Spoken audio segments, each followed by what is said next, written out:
Okay, time for another speaker's tip.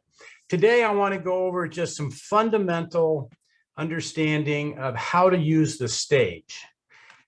Because I see a lot of people wander around on the stage or they don't make movements that make sense to the audience. So to do this, I'm going to use the whiteboard feature here on the computer on Zoom.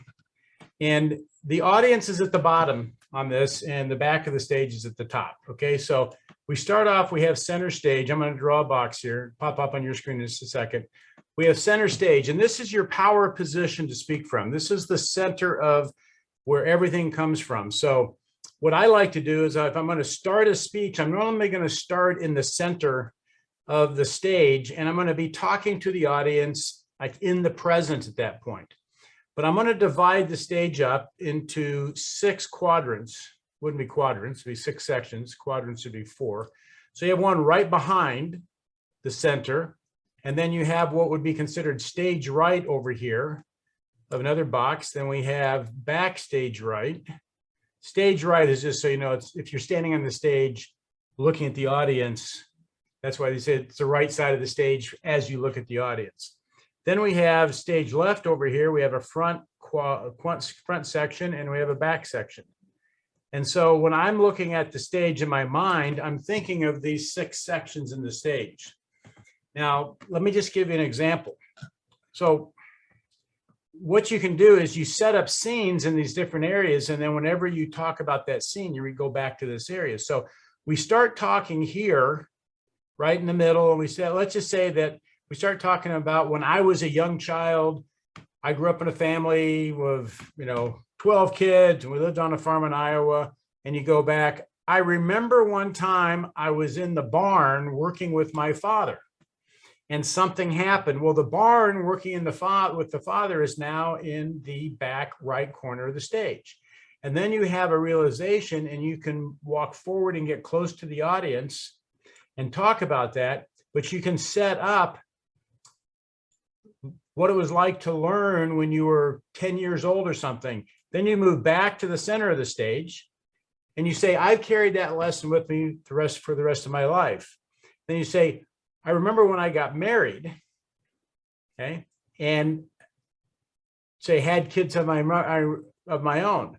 I remember walking my child to school, and we walked them to the left over here, and the child's school is here.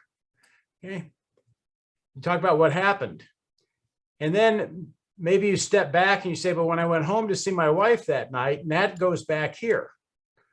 Then you come back up here and you're in the front again, explaining in the present what happened in these scenes. Now, a couple other things to realize in this. This is the West. This is like looking at a map, and this is the East. Just so you know, I'm doing this with a mouse, so it's not, my handwriting isn't that great. So if the audience is looking at the stage from the bottom, if you're moving east to west, you're going to move this direction. Okay.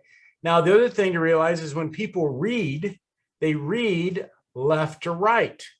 So quite often, a lot of times when we put numbers down, we put numbers down left to right. So if we're looking at moving in time, I'm going to go to the top here, we would move in time typically left to right across the stage this way. So if we start off, I remember when I was 6 years old, and as you go through, then in my teen years,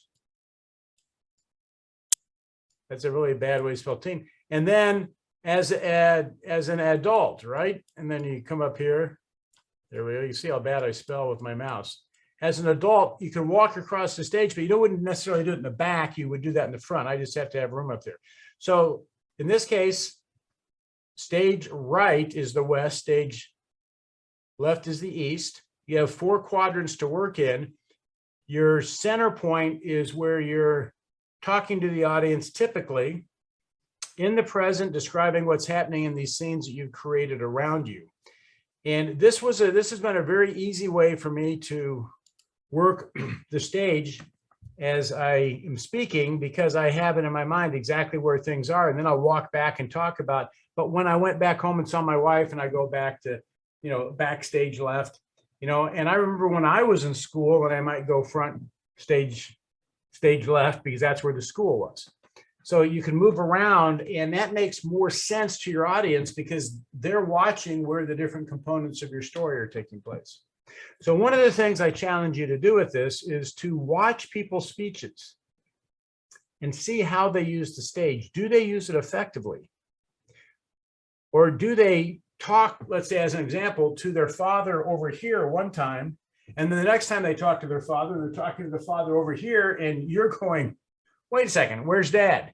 You know, or they talk about the car broke down, and then they talk to you a little bit like that. Then they start talking about I fixed the car, and they're fixing the car over here. Are they coordinated on where they're setting the scene?